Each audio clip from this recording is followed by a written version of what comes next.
नमस्कार दोस्तों, मैं हूं मनोज कुमार गुप्ता। आप देख रहे हैं मेरे चैनल को। इसका नाम है रेगुलर क्लास फॉर अकाउंट और ये सामने आपको दिख रही है बुक्स इनकम टैक्स की एससी मल्होत्रा वाली।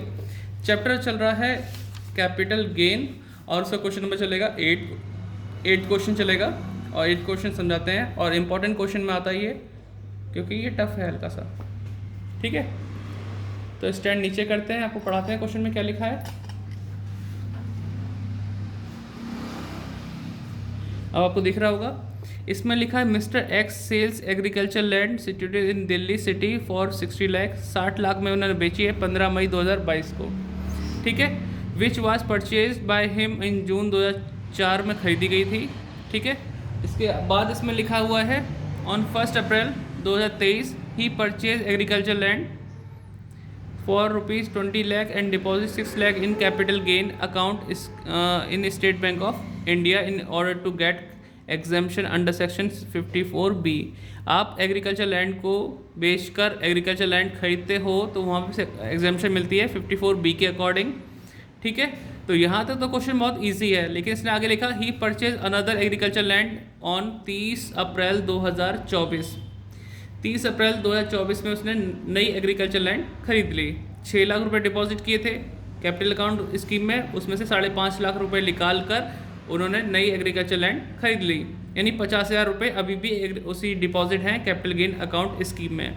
कहा जाता है कि आप अगर कैपिटल गेन अकाउंट स्कीम में पैसे जमा करते हैं तो 3 साल के अंदर अंदर उसे यूटिलाइज कर लेना चाहिए, अदरवाइज वो एग्जाम्शन विड्रॉल हो जाती है, वो टैक्सेबल हो जाता है पैसा।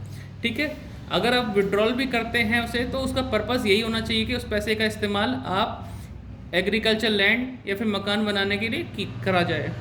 ठीक है, अगर किसी और पर्पज़ के लिए करते हैं तो भी वो टैक्सेबल ही माना जाता है, तो थोड़ा ये ध्यान रखना आप।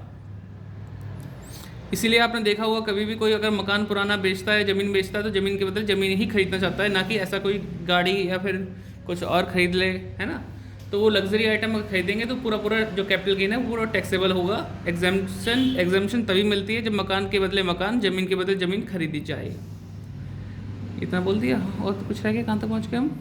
ये हो गए हमारे 5.5 lakh by withdrawal capital gain account scheme in State Bank, और फिर लिखा the balance amount left in capital gain. बाकी अमाउंट उसी कैपिटल गेन अकाउंट में ही डिपॉजिट है, लेकिन वो भी विड्रॉ की गई है कब?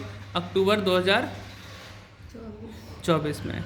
ठीक है, तो आप देखिए आपने नई ज़मीन खरीदी है 2024 में खरीदी, 30 अप्रैल को, और ये विड्रॉल किया वो भी 2024 में किया है। तो अगर ये प्रीवियस ईयर माना जाए 24-25, तो इसका असेसमेंट ईयर 25-26 माना जाएगा। ठीक है, तो इसमें लिखा भी हुआ compute the taxable capital gain for the assessment year 23-24। 23-24 के लिए प्रीवियस ईयर 22-23 होता है और 25-26 के लिए 24-25 होता है। 2 बार सॉल्व करना पड़ेगा इसको। ठीक है, तो अब इसका सॉल्यूशन करके दिखाते हैं आपको। तो सॉल्यूशन समझाता हूँ कैसे कैसे किया है हमने। ये है question number 8, computation of taxable capital gain for the assessment year 23-24, और इसमें हमने लिखा सेल्स कंसिडरेशन 60 लाख रुपए। ठीक है, 60 लाख रुपए में सेल किया है, लेस करा इंडेक्स कॉस्ट ऑफ एक्विजिशन 11,30,000 में खरीदा था 2004 के अंदर। उस समय इंडेक्स नंबर था 113 और मल्टीप्लाई किया 331 से, तो अमाउंट आ गई हमारी 33,10,000 रुपये। माइनस किया 26,90,000 का। एक तरह से ये गेन है हमारा, लेकिन इसको गेन्स को बचाने के लिए या यूटिलाइज करने के लिए या इसके अमाउंट को कम करने के लिए आपको एग्जाम्शन मिल रही है, एग्जाम्शन अंडर सेक्शन 54B, क्योंकि हमने इस पैसे का यूटिलाइजेशन कहाँ किया है?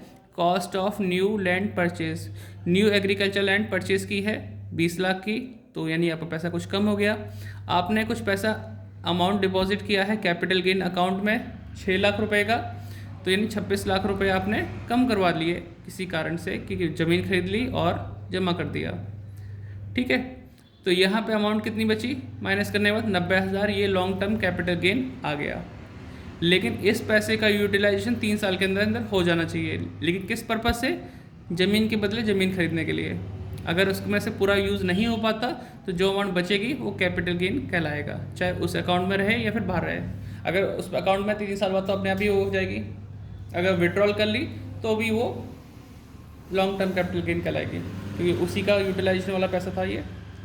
आगे बढ़ते हैं, एक और सॉल्यूशन है। यहाँ देखो, computation of taxable capital gain for the suspend year 25-26 लिखा हमने यहाँ पे। Amount deposit in capital gain account में 6 लाख रुपए थी, ठीक है। लेस किया amount utilise for new land purchase, नई लैंड खरीदी हमने 5.5 लाख की। अगर ये 6 लाख की होती तो हम बताते कि यहाँ पे कैपिटल गेन क्या बचा, नील, ये बोलते। लेकिन ये कितने की ज़मीन थी, 5.5 लाख की, तो 50,000 रुपये हमारा कैपिटल गेन में ही डिपॉजिट रहा, लेकिन उसको भी मैंने बाद में विड्रॉ कर लिया। तो एक तरह से यही हमारा क्या आ जाएगा, लॉन्ग टर्म कैपिटल गेन, ठीक है, 50,000। या फिर तुम माइनस करके दिखा दो, तो वही बात पड़ेगी, ठीक है। ये कैपिटल गेन हो गया, हमारा क्वेश्चन यहीं पे सॉल्व है, कोई दिक्कत तो नहीं।